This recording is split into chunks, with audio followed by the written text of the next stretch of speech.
ఆకతాయి సందడిగా ఆగలేని తొందరగా సాగుతున్న ఈ పై అంత తిరిగి రావడం వల్ల జస్ట్ చిన్నది లైట్ తీసుకున్నాడు మనోడు.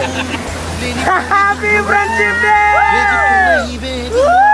ఎందుకొరకో మట్టికి మబ్బుకి వేళ కష్టపడమన్న మాట తప్ప కష్టానికి ఫలితం చాలా హ్యాపీగా ఉంది.